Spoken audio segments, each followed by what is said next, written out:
તો આજે આપણે માય ફોનનો એક્સપિરિયન્સ લેવાનો છે લાઈવ, કેમ કે આપણે એની બહુ જ બધી ઇન્સ્ટાગ્રામમાં રીલ્સ જોઈ છે, જેમાં એ લોકો સસ્તા ભાવમાં 5G સ્માર્ટફોન અને સાથે ગિફ્ટ પણ આપે છે.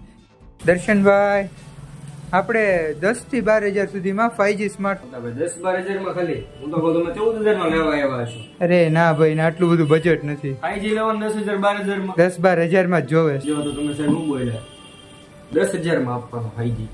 બસ સાહેબ 10,000 રૂપિયામાં 5G ફોન. એમ 10,000 માં 4GB બીજી વધશે, 8GB થશે ને 128GB આવશે. પણ દર્શનભાઈ, હવે આપણી પાસે પૈસા નથી. પૈસા નથી, ડોક્યુમેન્ટ તો હોય ને, આધાર કાર્ડ, પાન કાર્ડ. હા, એ તો હોય જ ને. લાવો આપો એટલે આપણે 0 માં કરી દઉં. એટલે કઈ રીતના હપ્તા કઈ રીતે થાય દર્શનભાઈ? સરળ હપ્તે. તમારે કઈ અત્યારે આપવાનું નથી, ફોન લઈને જવાનું છે ને, સાથે હું તમને 2 ગિફ્ટ આપી દી. તમને ગિફ્ટ આપશો? હા, સાથે હપ્તા કરી દઈને ગિફ્ટ આપીને તમારે પૈસા નહીં દેવાના મને. અરે પણ બટ્સ અત્યારે